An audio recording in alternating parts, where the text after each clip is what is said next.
also know that there is an atmosphere in the country in which some elements are trying to polarize the society. So it is in this environment that we are talking about.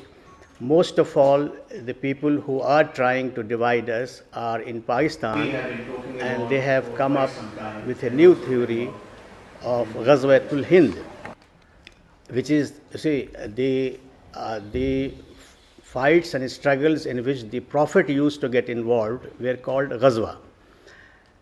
Today there is no Prophet, and there cannot be a Ghazwa-Hind, but the propaganda, large propaganda in Pakistan is that Pakistan has been created to engage in a Ghazwa with India, and in which the Prophet will be participating in absentia. And so it is the duty of every Pakistani to participate in that.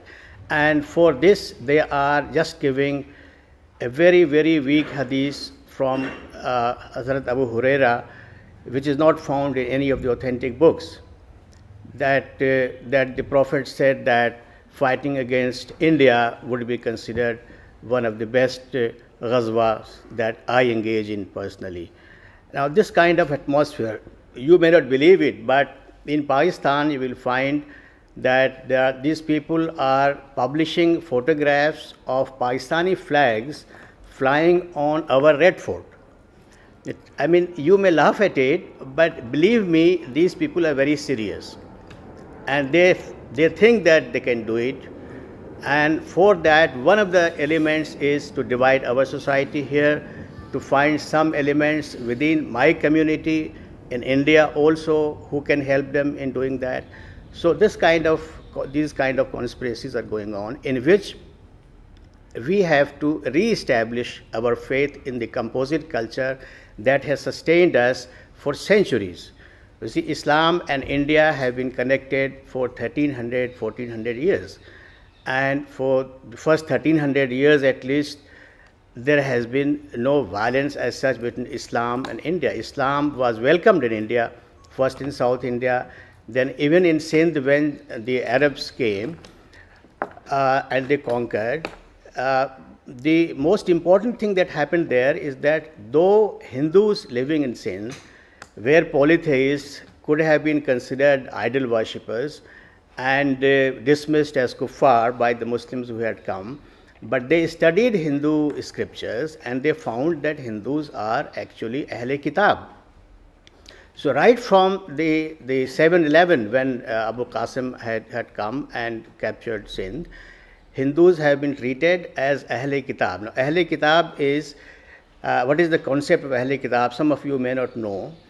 Ahle Kitab is people of the book, which means that Quran says that God has sent prophets all over the world in all nations, and all these prophets were given revelations. When these revelations are collected, they become books. Like Quran is a book, which is a collection of revelations that came to the prophet through the 23 years of his prophecy. Now, so Quran says that there is no nation where a prophet has not been sent, and there is no prophet who was not given revelations. So practically everybody in humanity is Ahle Kitab as far as Muslims are concerned. And so when these Arabs came to India, even as a conqueror in Sindh, they treated Hindus here locally as Ahle Kitab. And since then our relationship has been based on this, and this was the foundation of the composite culture that we have evolved.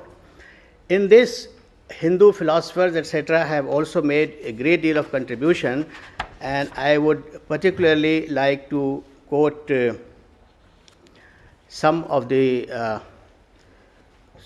things. I mean, I have already told you about these quotations from the Prophet and this, and then Maulana Azad, who our professor here has specialized in and will talk more about, he believed in Wahdat-e-Deen, which is the concept of unity of religions, that all religions are one.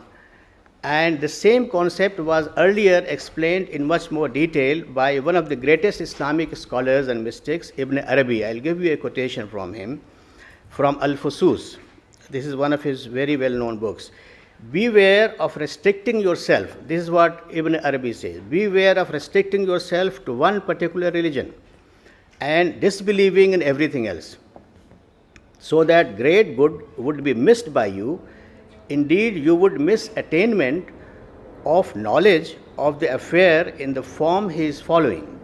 Rather, be ready to accept all forms of belief.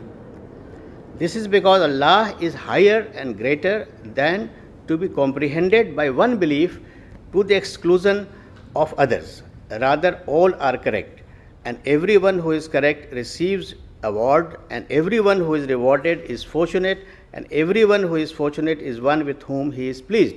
So you can see that there is this basis of Wahdat-e-Deen that Maulana Azad talk about later in Islamic philosophy.